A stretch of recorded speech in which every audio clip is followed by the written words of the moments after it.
maintenant accueillir Valérie Hébachère, qui est urbaniste. J'imagine que c'est récent. Oui, l'année passée. Et titulaire d'un baccalauréat en urbanisme de l'UQAM et d'une maîtrise en études urbaines, toujours de l'Université du Québec à Montréal. Elle s'intéresse particulièrement à l'aménagement de milieux de vie favorables à la santé, bien sûr aux milieux résilients, ainsi que l'adhésion aux transformations urbaines, donc cette question de l'acceptabilité sociale. Sa conférence va porter essentiellement sur en fait, oui, l'acceptabilité sociale, mais avec un regard pratique sur la notion et en explorant les réalités auxquelles elle renvoie sur le terrain. Donc, quelque chose qui est beaucoup plus près de la pratique en urbanisme notamment. Merci Valérie. Bonjour. Est-ce que vous m'entendez bien? Oui? Sylvain, ça va? Parfait. Génial. Aujourd'hui, je vais vous parler un peu d'acceptabilité sociale, beaucoup de dialogue, beaucoup de collaboration. Et je vais asseoir mon sujet surtout sur les transformations urbaines en général, mais plus particulièrement la densification. On l'a évoqué un peu à travers notamment les périodes de questions, mais là, ça va prendre forme et je pense que ça fait bien suite à la présentation de Stéphanie. Il y a beaucoup d'éléments que je trouvais qui étaient qui se répondaient. Donc, j'espère que ça va pouvoir répondre à vos questions sur comment on applique ça sur le terrain maintenant. Donc, je travaille chez Vivre-en-Ville. Vivre-en-Ville, c'est une OBNL qui accompagne les municipalités à travers tout le Québec pour la réalisation de leur potentiel en termes de collectivité viable. On est près d'une soixantaine de personnes maintenant. On a doublé à triplé durant la pandémie. Et donc, on croise énormément d'expertise. On croise plusieurs échelles aussi. Donc, on travaille de l'échelle du lot de la rue jusqu'à l'échelle de l'agglomération dans le but finalement de prendre des décisions qui soient les plus cohérentes possibles en matière d'aménagement du territoire. Vous nous connaissez peut-être pour nos guides, nos outils. J'ai celui-ci avec moi aujourd'hui, c'est Ouvrir le dialogue, qui est notre plus récent guide, qui est sorti en janvier dernier, et qui est un peu à la base de la présentation d'aujourd'hui. Mais ce qui est peut-être un peu plus méconnu, c'est qu'on accompagne des municipalités à travers tout le Québec. Donc, on a accompagné dans le passé des dizaines de municipalités, beaucoup de petites et de moyennes municipalités aussi. Donc, malgré notre nom, Vivre en ville, on travaille relativement peu à Montréal spécifiquement, puis beaucoup à travers tout le Québec. Ma présentation aujourd'hui s'inscrit dans le cadre du projet Oui dans ma cour, qui est un peu un pied de nez au fameux NIMBY. C'est pas un terme qu'on utilise beaucoup, mais on est pris un peu avec ce nom-là finalement depuis 6 ans, là, depuis qu'on a commencé le projet. Euh, et justement, c'est dans le cadre de ce projet-là qu'on a créé le guide, qui est un peu l'accumulation de 6 ans de recherche, d'accompagnement justement, puis qui prend forme dans une démarche qu'on va vous proposer tout à l'heure. Je vais m'inspirer aussi en partie dans mes réflexions de la communauté de pratique en mobilité durable, donc un peu plus loin de la densification, mais c'est une communauté de pratique qu'on a mis en place dans la dernière année, puis à travers laquelle on a eu la chance de rencontrer plein de spécialistes de la relation avec le milieu, de la participation publique, des communications. Donc, ça c'est venu un peu teinter aussi là, ma propre réflexion sur le sujet. Ma présentation aujourd'hui va se séparer en 3 parties. Donc, une première qui est un peu notre analyse de la problématique. Une deuxième, je vais venir vous présenter la démarche qu'on a développée chez Vivre en Ville pour justement appliquer des notions de dialogue constructif aux transformations urbaines. Et une dernière partie qui se veut une étude de cas plus pratique sur un cas justement de requalification où on est passé d'une contestation franche à un climat de collaboration finalement entre la municipalité et la population. Donc, je me lance sans plus attendre, puis je vais juste m'assurer d'avoir suivi mes notes parce que c'est un grand classique de ma part d'abandonner mes notes en plein milieu et de me perdre plus tard. J'y vais. La SCHL, donc la Société canadienne d'hypothèques et de logement, estimait en septembre 2023 que d'ici 2030, il nous faudrait construire au Québec 1,2 million de nouveaux logements pour répondre à nos besoins et accueillir des nouveaux ménages. C'est énorme. Pour votre information, pour l'instant, nos estimés nous disent que c'est à peu près 330 000 logements qu'on a prévu construire. Donc, un petit déficit de 860 000 logements. Et parallèlement à tout ça, sur la même période de temps, donc d'ici à 2030, on sait que nos objectifs de réduction des émissions de gaz à effet de serre sont de l'ordre de 37,5 par rapport à 1990. Donc, clairement, il y a une problématique ici en réussissant à accueillir cette croissance démographique tout en réduisant finalement notre empreinte écologique. On fait donc face à de multiples crises, donc des crises climatiques, de la biodiversité, de la mobilité, du logement, de l'équité. Le statu quo face à ces crises-là n'est pas tenable ni souhaitable. Donc, il faut absolument opérer un changement de paradigme plutôt dans notre façon d'aménager notre territoire. Et ça veut dire qu'il y a certaines transformations urbaines qui, à notre sens, s'imposent. Donc, il faut construire plus de logements pour accueillir plus de personnes. Et il faut que ces logements-là soient localisés dans des milieux de vie qui sont déjà urbanisés, qui sont bien desservis en commerce, en service. Tu peux rentrer si tu veux. Ah, OK, je m'excuse. Je pensais que c'était la gêne. Donc, des milieux de vie qui sont bien desservis en commerce, en service, en infrastructure de mobilité durable, qui offrent une bonne qualité de vie aussi. Et donc, bref, il faut densifier des milieux de vie déjà existants. Mais sans surprise, la densification fait réagir. On le sait constamment dans les médias, on les voit passer. Ça va d'une opposition spécifique sur un projet donné à une opposition parfois systématique aussi de la part de la population de certains secteurs. Pourquoi elle fait autant réagir? Chez Vivre en Ville, on a développé certaines hypothèses qui, là, vous ne voyez pas mes titres depuis tantôt. C'est bien ce que je comprends. Je vais peut-être te laisser. Je vais essayer de la bouger. Je ne sais pas si on peut la faire disparaître complètement là. Je pense que comme ça devrait bien aller. Ça va cacher le numéro de page. Je ne suis pas choquée. Par contre, j'aimerais ça peut-être revenir en arrière, si c'est possible. Voilà. Juste, parfait. Donc, 3 hypothèses qu'on a développées qui s'axent autour du projet, du processus et de la planification. Donc, première question, est-ce que les gens sont réellement opposés à la densification comme telle ou plutôt à la qualité des projets qui leur sont proposés ou encore à la crainte que ça ait des impacts sur des caractéristiques qu'ils apprécient de leur voisinage? Donc, sans passer à travers tout, voilà.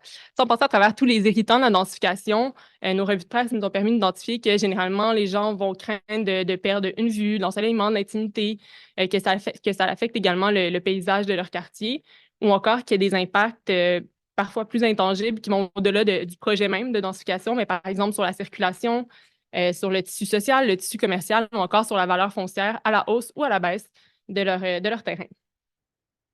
La deuxième hypothèse, donc, relevait du processus, c'est-à-dire est-ce que les gens rejettent la densification ou plutôt l'impression qu'il y a un changement important qui s'opère et qui ne sont pas nécessairement mis à contribution dans la réflexion autour de ce changement-là, qui ne sont pas écoutés à travers tout ça. Donc, à ce moment-là, les irritants du processus peuvent être de l'ordre de on n'a pas compris pourquoi c'est important d'en parler, ça n'a pas été communiqué, ou encore il n'y a pas de processus qui me permet de m'exprimer, ou il y en a un, mais il y a des défauts. Donc, il arrive, en fait, il est peu efficace, donc il n'est pas venu me rejoindre. Il est biaisé. On a l'impression que la décision est déjà prise d'avance.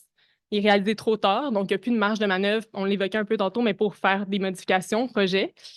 Ou il est réalisé dans l'urgence, donc je n'ai pas le temps de prendre connaissance de tous les éléments d'information pour bien m'exprimer. Ça revient aussi à la notion de manque d'information, de communication.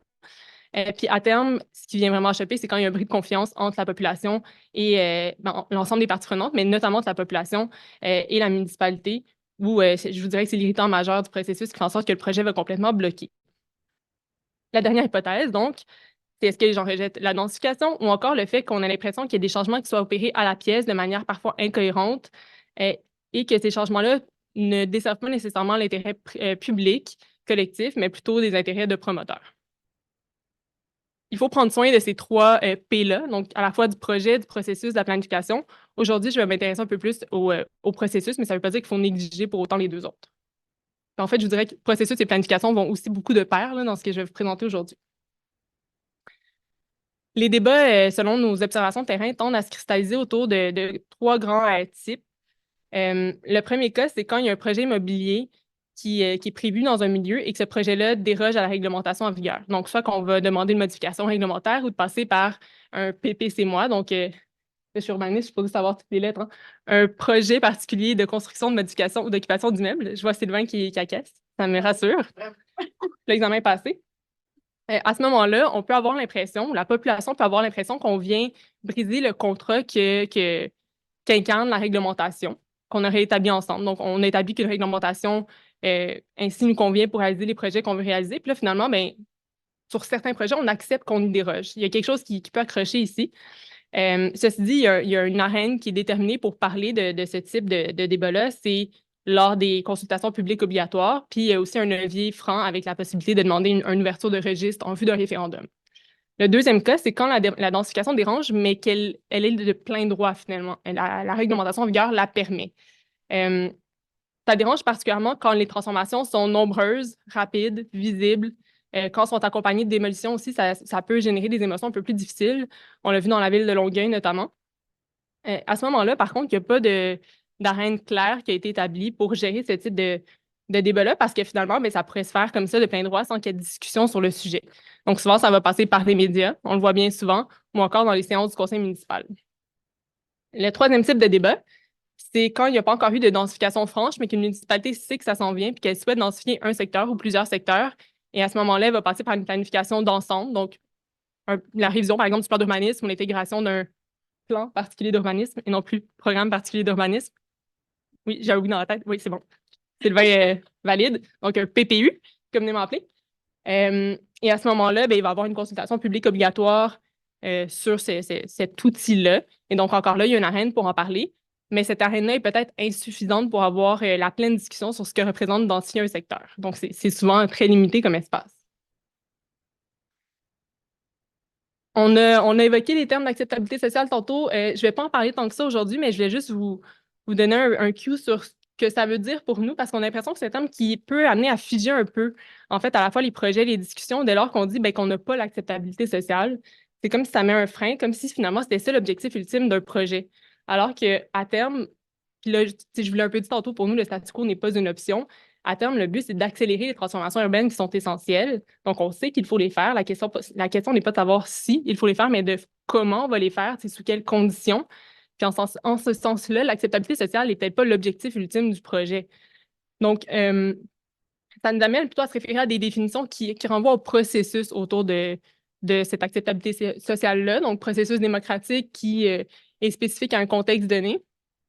Et en s'intéressant au processus, ben finalement, on s'intéresse plus à la manière dont on vient planifier et réaliser ces transformations-là, mais de manière collaborative, donc avec les parties prenantes, pour passer de l'opposition à la collaboration. Ça ne veut pas dire qu'il va y avoir une pleine adhésion, mais minimalement, on va avoir travaillé ensemble sur ces transformations-là.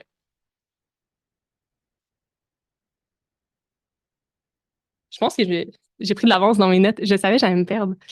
Euh, et donc, ce que ça veut dire, en fait, c'est de planifier de manière plus collaborative pour réaliser des projets qui répondent aux préoccupations des gens, qui dépassent les seuls besoins individuels, mais pour répondre d'autant mieux à des besoins collectifs, qui mobilisent les gens autour d'une vision commune aussi pour y parvenir. Chez Vivre en Ville, on parle beaucoup de dialogue constructif. Constructif a deux sens. Donc, il va permettre de construire des infrastructures qui sont essentielles pour répondre aux besoins collectifs, mais aussi qui vont permettre de construire une plus grande compréhension des enjeux, des stratégies d'aménagement, une plus grande confiance aussi entre les gens. Et ça, ben, ça demande de s'intéresser à la participation publique pour y parvenir. Donc, je vais me lancer dans le contenu plus fin, en fait, de cet ouvrage-là. Nos expériences terrain, nos analyses de cas nous ont permis d'identifier 3 facteurs de réussite pour établir un dialogue constructif. Le premier étant d'impliquer les parties prenantes au-delà de l'échelle du lot. Donc, plutôt que de faire participer projet par projet, lot par lot, c'est plutôt de venir travailler sur une planification d'ensemble à l'échelle d'un secteur, d'un quartier, d'une ville, voire d'une région, parce que c'est là où finalement l'identification prend tout son sens. On l'a un peu évoqué tantôt avec l'idée des effets locaux versus des bénéfices généralisés, là. La densification, c'est pas pour un site donné, c'est parce qu'il y a des besoins en logement, en habitation dans une collectivité. Donc, il faut la réfléchir aussi à cette échelle-là. De réfléchir aussi au-delà de l'échelle du lot, ça permet de considérer à la fois le domaine public puis le domaine privé, parce qu'un bâtiment qui s'implante dans un lieu donné va avoir des impacts au-delà des seules limites administratives. On pense tantôt, je l'évoquais, mais à la circulation notamment, qui va être gérée à plus vaste échelle, puis sur le domaine public. Donc, c'est important de considérer les deux. Ça permet aussi d'aider les gens à se projeter dans ce serait quoi ce milieu de vie-là, rêvé, souhaité ensemble, qui va bien au-delà de la transformation de chaque terrain privé, mais qui est plutôt un milieu de vie complet où il y a peut-être des bonifications à faire sur le domaine public aussi pour accompagner la densification du domaine privé. Donc, c'est ce que cette échelle-là permet de faire. Le deuxième facteur, ce serait de faire participer en amont. Je pense qu'on l'a dit plusieurs fois d'ailleurs tantôt. En amont, c'est en amont des consultations publiques obligatoires, notamment, c'est en amont des modifications réglementaires. Donc, c'est dès le moment de la planification d'ensemble. C'est le moment où il y a encore de la marge de manœuvre. Ça aussi, on l'a évoqué. La marge de manœuvre pour établir ensemble, c'est quoi les conditions de la densification. Alors que quand on arrive au projet par projet, ben, c'est une marge qui est beaucoup plus restreinte. Et donc, c'est finalement de se donner les chances de créer une certaine adhésion à une vision commune avant de venir l'opérationnaliser après avec nos outils d'urbanisme. Et le dernier facteur, c'est de miser sur la participation active, donc une participation qui permet un dialogue entre les gens et la municipalité, avec le promoteur aussi dans certains cas. qui ne veut pas dire qu'on n'a pas besoin de mesures d'information, de consultation. C'est des mesures qui sont essentielles, qui sont complémentaires, qui permettent notamment aux gens qui ont moins de temps peut-être à investir dans la démarche de quand même s'exprimer et en prendre connaissance. Mais pour parler d'un sujet qui est aussi sensible que la densification, on ne peut pas se limiter à ces deux premiers niveaux-là. Donc, il faut absolument aller dans le dialogue également. Donc, ça peut être, par exemple, sous forme d'atelier de travail. Et le but, c'est qu'ensemble, en étant dans le dialogue, on va être capable de se construire une compréhension partagée de c'est quoi les enjeux, puis comment on va les régler ensemble. Et là, c'est très fin, hein, comme... OK. En fait, on a décidé d'intégrer ces trois bonnes pratiques-là à travers une démarche participative urbanistique. Et je vais vous la présenter, mais tout simplement pour vous dire que je constate bien que mon choix de couleur est un peu douteux, puis vous n'allez pas tout comprendre, fait que ça se fait que je vous pointe des trucs.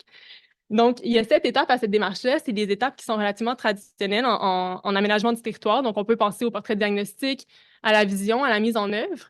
On est venu apposer un filtre collaboratif, je vous dirais, sur cette démarche-là, pour voir comment mettre à contribution l'ensemble des parties prenantes là, au fil des étapes. J'ai peu de temps. Je ne sais pas combien il me reste de temps, mais dans tous les cas, je ne pense pas avoir le temps de passer à travers chaque étape. Donc, je vais me concentrer sur 4 étapes qui, là, sont finement identifiées là, par un petit aplat de couleurs à l'arrière là, que vous ne voyez peut-être pas. Donc, la préparation, le portrait diagnostic, le projet urbanistique et le déploiement. On a un peu de temps. On peut entendre. Mais je sais que j'étais déjà limite, donc je vais me concentrer sur ces 4 étapes-là, puis je pourrai répondre aux questions pour les autres. Première étape, donc, de préparation. Une étape qui est souvent sous-estimée, là, mais qui est essentielle néanmoins et qui se passe à l'interne, en fait. Donc, on n'est même pas encore devant la population. C'est l'idée de rallier, de mobiliser l'équipe municipale à la fois autour de l'exercice de planification puis autour d'une démarche participative. C'est pas gagné d'avance parce qu'il y a des fois des divergences, je vous dirais, d'opinion, d'expertise à l'interne même. Fait que c'est important d'avoir ces discussions-là en amont avant d'aller devant la population parce que nous, on l'a vécu avec des municipalités, ça peut créer des situations parfois inconfortables quand tu arrives devant la population puis tu te rends compte que tu n'as pas parlé au génie civil puis tu ne sais pas si tes infrastructures ont la capacité d'accueillir, par exemple, ce projet-là. Donc, c'est important d'avoir ces discussions-là dès le départ. Et donc, de parler, bon, d'une part, de la planification comme telle, de pourquoi, par exemple, il faut densifier, de qu'est-ce que ça veut dire densifier pour nous, et d'autre part, de la démarche participative, parce que là encore, c'est pas tout le monde qui est convaincu nécessairement de la plus-value d'une telle démarche. C'est demandant en temps, en ressources, une démarche comme ça, donc c'est important que les gens embarquent dans ce bateau-là. Et donc, de convenir ensemble au moment de créer un plan de participation publique, pourquoi on veut faire participer, comment on va faire participer, puis c'est quoi les rôles et les ressources de chacun pour y contribuer. Voilà.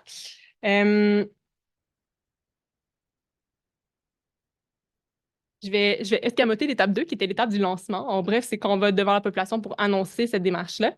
Et je vais passer tout de suite à l'étape 3, qui est celle du portrait diagnostic, donc la première étape traditionnelle là, en urbanisme, où on vient documenter finalement l'état des faits, les enjeux. Le but de cette étape-là, sur le plan du dialogue, c'est de venir développer une compréhension qui soit commune, en fait, du territoire. En fait, ça va être beaucoup plus facile de s'entendre sur les bonnes solutions en aménagement si on s'entend sur ce qui est à conserver ou à améliorer sur notre territoire. Donc, de discuter des enjeux avant d'établir les stratégies ensemble, c'est une clé de succès. Et ça passe effectivement là, par l'élaboration d'un classique portrait diagnostic qui va être bonifié éventuellement par les autres parties prenantes, donc la population, la société civile, les partenaires. Mais ce portrait diagnostic-là, c'est le processus pour le pondre. C'est aussi un moment important pour venir cibler c'est quoi les chantiers clés dont on veut discuter avec la population. Donc, ça pourrait être des chantiers thématiques, par exemple, l'habitation, la mobilité, les espaces verts, quelque chose qui vient chercher l'intérêt des gens, ou encore des secteurs clés, donc une strip commerciale qu'on sait qui va devoir être requalifiée ou un terrain industriel qui va être requalifié. Et en venant cibler comme ça des chantiers clés, ça permet de mieux structurer le dialogue, c'est-à-dire de venir chercher après ça les gens sur leurs intérêts spécifiques et de les mobiliser dans une activité précise sur une thématique ou un secteur donné. Ça allait vite parce que c'est très complexe, là, les questions d'aménagement, puis se doter d'une grande vision, on peut facilement être dépassé. Mais ça permet de venir cibler c'est quoi le sujet de la discussion, puis aussi de permettre de creuser ce sujet-là davantage, de l'approfondir plutôt que d'effleurer. Finalement, c'est ces sujets-là. Puis après, il revient aussi à la municipalité de faire des ponts entre les différentes thématiques, entre les différents secteurs qui ont été discutés. Mais ça donne une prise plus facile, je vous dirais, pour la municipalité d'identifier des chantiers clés plutôt que d'aller at large avec une grande planification sur l'ensemble du territoire. Après le portrait diagnostic vient la vision. Je le saute. On s'en va directement au projet urbanistique qui est la marotte de vivre en ville, là, qui est un terme qu'on utilise souvent. En fait, la vision, bon, c'est des mots qui donnent à voir le devenir de la collectivité, mais le projet urbanistique, c'est la version illustrée de cette vision-là. Parce que c'est facile de s'entendre sur des mots. On veut un milieu de vie qui est convivial ou complet. Ça ne veut pas dire que ça évoque la même chose dans la tête de tout le monde. Donc, de le mettre en image, bien, ça permet de s'assurer qu'on parle de la même chose, puis ça donne la prévisibilité, finalement, pour que les gens sachent un peu c'est quoi l'ampleur des changements à venir, puis qu'ils ne soient pas nécessairement surpris quand ça arrive sur le terrain.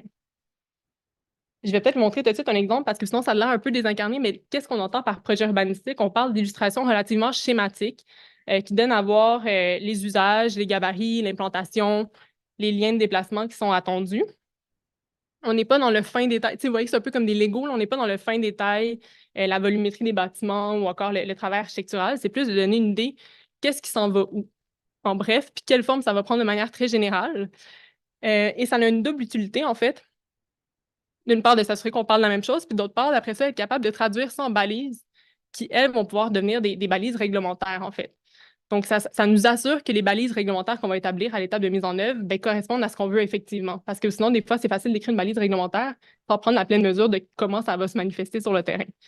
Donc, ça me donne un peu une idée de ce que ça va donner. Ça ne veut pas dire que ça va être exactement ça sur le terrain, mais c'est une première intention. Puis c'est important qu'on le dise bien à la municipalité, pas à la municipalité, mais à la population, surtout que c'est pas un produit final. C'est un scénario qui est à discuter ensemble, c'est un outil de dialogue. Parce que je vous avouerai que ça peut choquer un peu quelqu'un qui voit ça pour une première fois. Parce que, ben, soit d'une part, la personne prend pleinement conscience de ce que ça veut dire en face de chez elle, la densification, puis ça fait réagir. Ou encore, ben, la personne a l'impression que c'est le dessin final, puis que ben, le processus est biaisé, la décision est déjà prise. Donc, c'est un outil qui est très précieux de mettre en image les choses, mais c'est aussi un outil qui vient avec des précautions. Donc, faut avertir que ce sont des scénarios et surtout, ce sont des scénarios à discuter ensemble. J'ai oublié de vous annoncer, mais entre les deux, il y avait une autre étape qui était l'étape de mise en œuvre. Ce qu'on entend par mise en œuvre ici, c'est l'adoption des outils de planification, de réglementation. Ça comprend aussi le moment des consultations publiques obligatoires, qu'on comprend ici comme étant presque une formalité, au sens où toutes les discussions devraient avoir eu lieu avant. Puis on arrive au moment des consultations publiques obligatoires, puis a priori, il ne devrait pas avoir trop de tollé là-dessus parce que tout le monde sait ce qui s'en vient. C'est juste une manière de le formaliser finalement légalement là, dans les processus de la ville. Mais l'étape du déploiement, elle, n'est vraiment pas sous-estimée. Donc, c'est le moment, je vous dirais, les années, les décennies où le projet prend forme sur le terrain. Et je pense que l'expression dialogue continu a été utilisée tantôt, quelque chose de cet ordre-là, Stéphanie.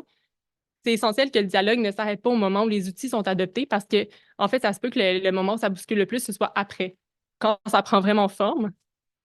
Parce qu'il va y avoir des chantiers, parce qu'il va y avoir des trucs qui vont pousser, parce qu'il y a des gens qui vont arriver dans le secteur, qui n'ont pas participé à toute la démarche avant, qui ne sauront pas que ça s'en venait comme ça.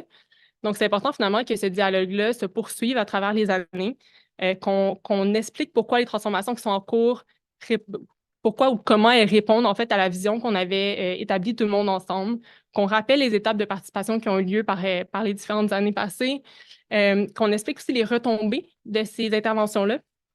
Donc, comment finalement, concrètement, elles participent à réaliser cette vision d'ensemble qu'on avait établie ensemble. Il y a beaucoup d'ensemble dans tout ça, c'est très collaboratif comme démarche. Et donc, c'est important donc, que ça se poursuive là, au-delà de l'adoption des outils. Et là, pour incarner tout ça, j'ai décidé de vous parler d'une municipalité spécifique, Kirkland. Je ne sais pas si vous connaissez le cas du village Lacey Green. C'est pas un cas qui est encore poussé de terre, là, ça a eu lieu dans les dernières années. Preuve à l'appui, c'est une image, c'est pas une photo, tu sais. Mais c'est un cas qui est super impressionnant sur le plan du passage de l'opposition à la collaboration. Parce qu'il y a eu un premier projet qui a été proposé initialement, puis qui a été complètement, qui a vraiment fait un tollé. Et finalement, on est arrivé à une vision super consensuelle après quelques années sur ce site-là. Donc, je vous explique. Le secteur, c'est un ancien campus industriel, une quinzaine d'hectares, près d'une future peut-être station du REM. On sait qu'on veut le transformer. Le promoteur, à l'époque, autour de 2014-2016, fait une première proposition dans son coin, là, dans une certaine mesure, c'est-à-dire qu'il n'y avait pas de processus collaboratif autour de ça. Un projet de 850 unités d'habitation, et là, ça se soulève. Les gens ne veulent pas de cette densité-là, de cette densification-là. Et il y a des demandes d'ouverture de registre pour un référendum. Et le promoteur va finir par abandonner le projet tout simplement. La ville ne pouvait pas accepter que ça reste vacant comme site. C'est tellement stratégique que c'est essentiel que des gens puissent s'y installer. Et donc, elle va faire un peu un examen de conscience sur comment ça s'est passé dans cette première mouture-là. Et elle va arriver avec une approche nettement plus collaborative pour la suite des choses. Entre-temps, le promoteur va aussi changer éventuellement. Ça va avoir en partie une influence, je vous dirais, sur l'élan du promoteur à intégrer la population dans le projet. L'approche qui a été choisie, c'est un groupe de travail mixte qui comprenait des représentants du voisinage, des représentants de la ville, des représentants du promoteur, propriétaire et des spécialistes invités sur différentes questions thématiques. Ensemble, ils ont travaillé à une vision et cette vision-là a guidé finalement les modifications réglementaires qui sont venues par la suite pour la concrétiser. Le résultat de ça, c'est un projet qui a suscité une franche adhésion, même si la densité est en moyenne finalement plus élevée que la première mouture du projet quelques années plus tôt, et aucune demande d'ouverture de registre pour un référendum lors de la modification au règlement de zonage. Donc, selon les standards de la ville, c'était un franc succès, surtout par rapport à la première mouture du projet. Ce qui a fait la différence, les facteurs de succès qu'on a identifiés, mais d'une part, c'est la transparence, l'ouverture à la fois de la ville et du propriétaire par rapport aux résultats de la démarche. Donc, il y avait une réelle ouverture à ce que le résultat soit celui qu'on adopte pour vrai. On a établi des attentes, c'est très clair ce qui était attendu, mais on avait une ouverture à ce qu'il y ait un pouvoir, ce groupe-là, pour déterminer la vision. Ensuite, il y a la participation d'un médiateur externe qui a été clé à la fois pour structurer la démarche, pour choisir les voisins aussi qui allaient être sur le groupe de travail mixte, parce que c'est quand même une question de légitimité quand tu viens chercher des citoyens qui vont représenter un tout. Puis également pour venir établir des consensus ou en tout cas trouver des points d'entente tout au long du processus. Ensuite, il y a la bonne foi de l'ensemble des parties prenantes. Je vous dirais que d'autant plus qu'il y a des gens qui étaient initialement contre le projet et fortement contre et qui avaient participé à la mobilisation contre le premier projet, qui se sont impliqués dans le groupe de travail, mais ils sont arrivés de bonne foi avec la volonté de travailler ensemble. C'est quand même un bon indicateur que la ville a réussi à retisser la confiance qui s'est un peu perdue dans la mouture précédente. On a parlé beaucoup des élus, du politique. Dans ce cas-ci, ça a été crucial que le conseil municipal fasse à la fois preuve de courage et de retenue, je dirais, dans sa position. C'est-à-dire que d'une part, ils prennent parti pour une transformation du site et pour une démarche participative pour la réfléchir à cette transformation-là, mais une certaine retenue, donc de ne pas prendre parti pour un scénario ou un autre, c'est-à-dire de laisser le libre champ là, au groupe de travail d'établir ça allait être quoi cette vision. Autrement, il y avait quand même un risque que les gens pressentent que le processus était biaisé. Je vous dirais, si sur la place publique, un élu vient dire ben, moi, c'est ça que je veux, ça remet un peu en doute la légitimité du processus. Et le dernier facteur, le bon encadrement des attentes, que j'évoque un peu depuis tantôt, mais c'est-à-dire que la ville, dès la première rencontre, elle a dit ben, ce site-là, il doit se transformer, c'est non négociable, il doit avoir du logement, puis il doit avoir une certaine densité de logement parce qu'on est à côté d'une station de transport collectif. Par contre, la vision, la forme que ça va prendre, ben, ça, c'est à vous de déterminer. Donc, établir un peu les règles du jeu, le carré de sable de ce processus-là. Je vous ai parlé de Kirkland. Dans le guide que je vous ai présenté tout à l'heure, il y a 2 autres cas si jamais ça vous intéresse. Donc, l'écoquartier Louvain-Est, ici, on parle plus d'une gouvernance partagée, vraiment très innovante. Et le deuxième cas, qui est peut-être un petit peu moins connu parce qu'il est encore en cours, c'est les quartiers de la Canardière à Québec. Donc, c'est une démarche participative très complète, donc vraiment une diversité de moyens d'aller chercher le pouls de la population. Donc, vous allez avoir toute la démarche décrite pour l'ensemble des cas dans Ouvrir le dialogue. Je vais terminer. Je pense que je suis peut-être sur la fin, ouais. Ben, tout simplement en disant, là, si je retrouve mes notes, tout simplement en disant que euh, en s'éloignant de l'objectif de l'acceptabilité sociale ou de l'absence d'opposition, on vient se recadrer sur les autres gains potentiels d'ouvrir un dialogue sur les transformations urbaines. Puis ces gains-là, ben, c'est notamment en termes de qualité du projet. Donc, des projets qui intègrent les préoccupations des gens, qui répondent mieux aux besoins collectifs. C'est en termes de confiance aussi tissée avec la population et les instances municipales. Euh, c'est aussi un gain en matière de compréhension des enjeux d'aménagement, des stratégies d'aménagement, des processus urbanistiques et municipaux aussi pour la population.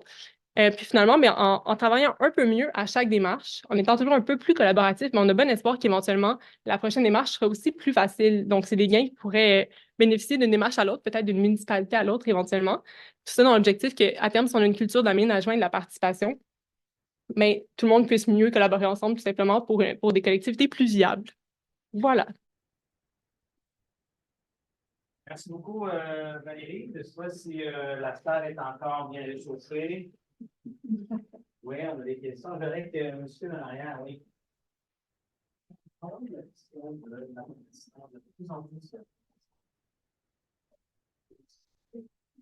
Oui.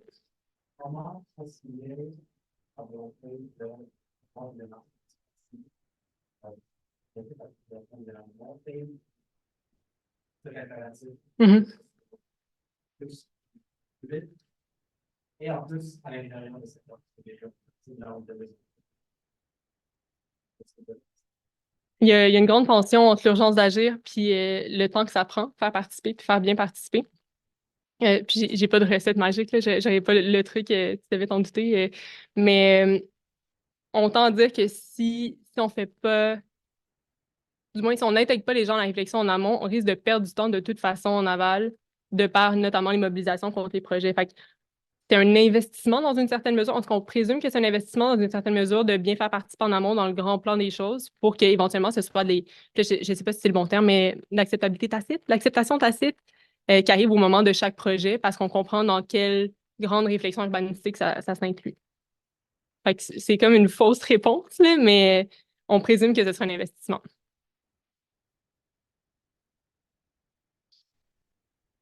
Parler de la compagnie de municipalité, je me demandais, est-ce que, au-delà des municipalités, est-ce que les promoteurs privés tellement soucieux de l'acceptabilité sociale les revoir directement ou on n'est pas encore rendu là dans les réflexes? On a collaboré avec des promoteurs privés, mais on a notamment des communautés plutôt de pratique avec des promoteurs. Fait on collabore avec eux. Je ne sais pas en quelle mesure on a travaillé sur un projet spécifique avec un promoteur. C'est très rare qu'on travaille à l'échelle d'un lot, en fait. Fait que c'est peut-être là où ça la chope, mais on sent l'envie de collaborer, on sent l'envie de faire de meilleurs projets, puis ça va aussi de pair, généralement. Ouais. Ceci dit, à Montréal, essentiellement, je pense pour les promoteurs avec qui on aurait collaboré, et moins dans les plus petites municipalités.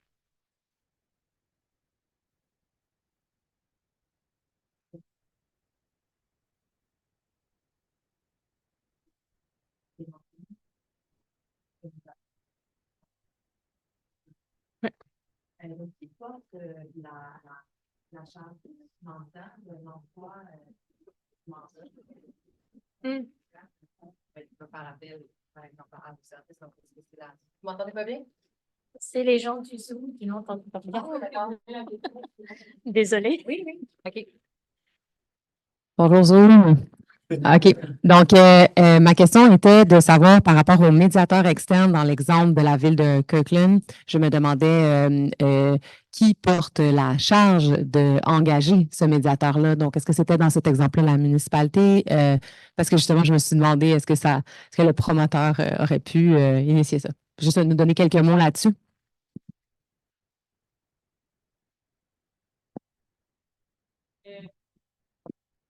Ah, pardon, oui. Bonjour. Je n'ai pas la réponse, malheureusement, dans le cas de Kirkland spécifiquement. Je sais que la technique du médiateur a aussi été utilisée par la Ville de Montréal dans le cas de l'écoquartier 20S. Donc, dans ce cas-ci, c'est effectivement le pouvoir public qui a payé pour. Mais dans le cas de Kirkland, je ne le sais pas. Ce que je sais, par contre, puis ça ne répond pas tout à fait à la question, mais c'est que le groupe de travail a été tellement apprécié par le promoteur qu'il a décidé de le remobiliser par la suite, notamment les voisins qui étaient impliqués qui ont continué à suivre ce projet-là, puis ont eu des rencontres spécifiques avec le promoteur, indépendamment de la ville par après. Fait que je pense que le promoteur, il a vu une plus-value. Par contre, je ne sais pas dans quelle mesure il était impliqué dans la facture de la chose initialement, là. Oui, ben, on peut le faire pour le micro. Ben, moi, ce que je suggère, c'est juste de répéter la fin de la Oui. question avant d'y répondre. Parfait. Ça, les gens ont... Oui. Ouais, plutôt que de... Mais je pense qu'il y avait un commentaire là-bas, puis là, je ne sais pas si je vais répéter le commentaire. Non, tu voulais compléter ton intervention? Parce que, bon, je travaille pour la Ville de Montréal.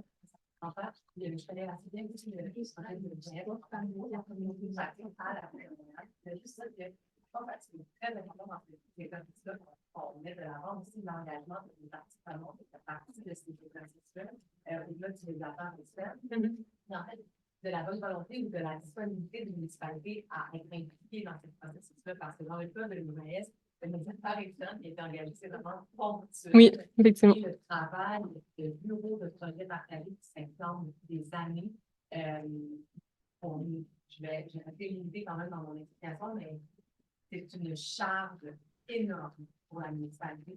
Donc, de juste nommer qu'il y a pas un impact, un engagement, on discute, on le sait, que ça prend cette tension par rapport à la.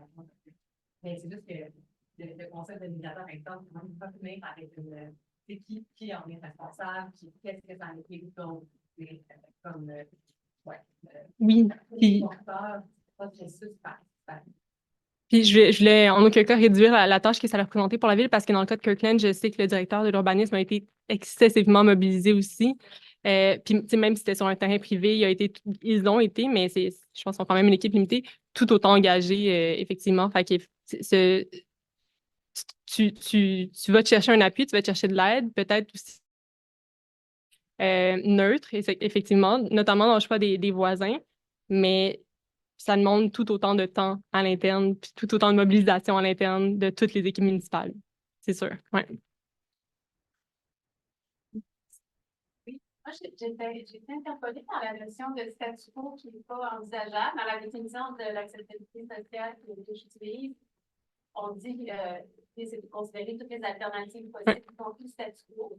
Je me demandais si, je comprends qu'à l'échelle du Québec, avec les statistiques qu'on a vues, le statu quo par rapport à l'identification, il n'est pas envisageable, mais à l'échelle d'un projet, est-ce que ça demeure une possibilité? Parce que je trouve que sinon, il y a des délits, je suis pour l'identification.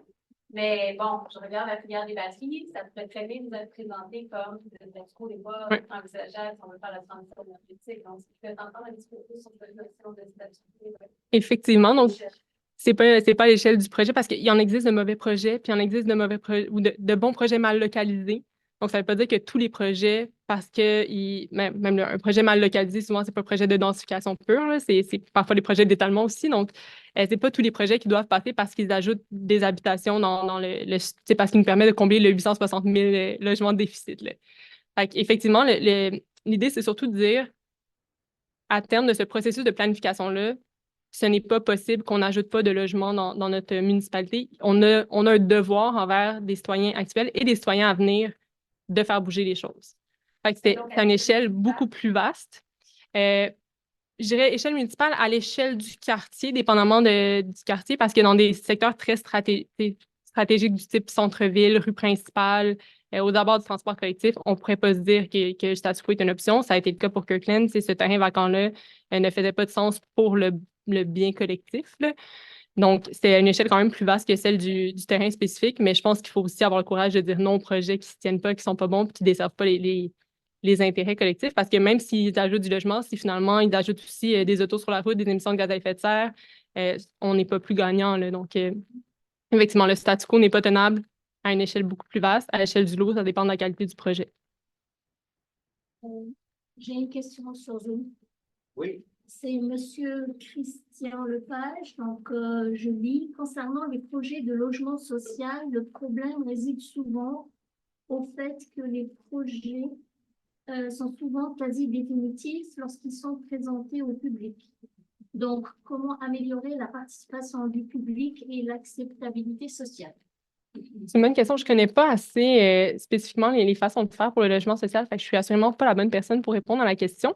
Je pourrais le référer à d'autres outils qu'on a chez Vivre en Ville, notamment Porte ouverte, qui porte sur la question de l'abordabilité du logement. Puis je pense qu'il y a peut-être des croisements à faire ici. Puis après, la démarche que j'ai présentée là était à une échelle beaucoup plus vaste que celle d'un projet spécifique comme un bâtiment de logement social. Là, je m'adresse à toi, mais à vous, Christian. Là. Il y a des bonnes pratiques, il y a des règles de l'art en participation publique là, qui pourraient être appliquées à l'échelle d'un projet. Mais ceci dit, je pense que la logique est la même pour un projet de logement social puis tout autre projet d'habitation. C'est si on a une vision claire à une échelle plus vaste, il y a plus de chances que le projet s'y inscrive en amont puis qu'il y ait une ouverture aussi de la population à l'accepter dans son voisinage, si on est capable d'avoir une prise aussi sur la qualité du projet et sur comment il va s'intégrer. Fait que c'est pas spécifique au logement social, effectivement. Mais... Ou au logement. Oui.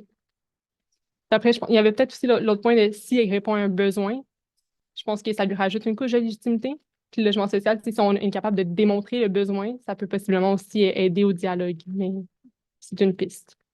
Comme deux dernières questions, là, j'en ai deux ici, donc peut-être Yann en premier, puis après. Merci. Je pense que c'est une question que je peux dire, mais c'est tout à moi. Le même tour avec les missions de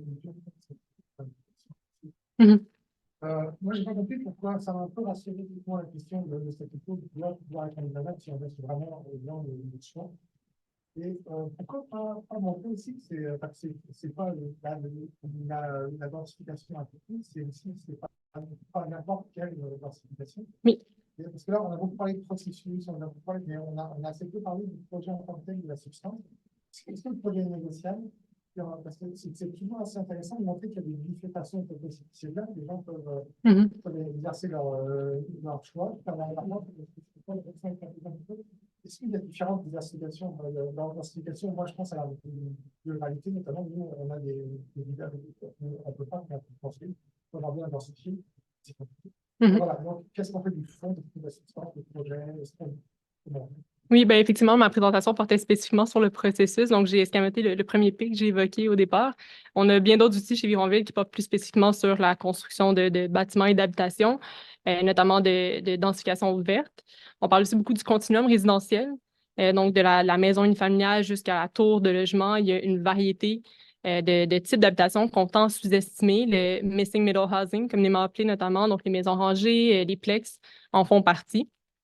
Donc oui, différents types de densification selon le milieu aussi, selon les caractéristiques du milieu, donc les caractéristiques d'accueil, mais aussi selon la nature stratégique du milieu, c'est-à-dire que si on est dans je l'évoquais tantôt, un centre-ville, il faut stratégiquement accueillir plus de logements, donc notre façon d'intervenir ne sera pas la même que si on est plus éloigné, ce n'est pas des milieux qu'on veut nécessairement consolider tant que ça, où on va y aller plus avec des interventions ponctuelles.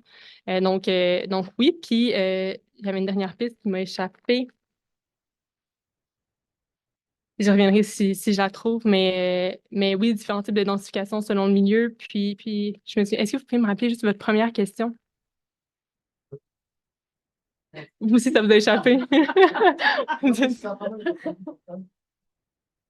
Par rapport à la discussion. Oui. Avec un peu de vin, là. Ouais, ouais. Hein?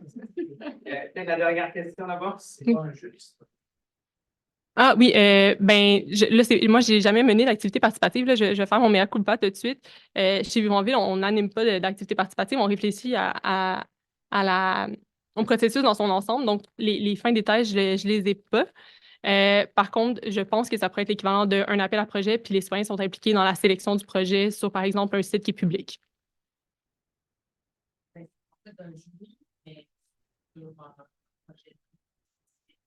Qui implique des citoyens donc dans le choix.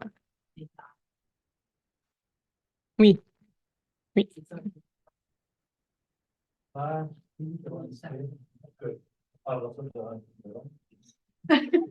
Mais je pense qu'effectivement, s'il y a des citoyens, puis je pense que vous êtes peut-être plus habitués de mener des activités participatives, mais si les citoyens impliqués, on gagne ça à les encadrer avec des experts qui vont leur fournir des prises là, pour prendre cette décision-là.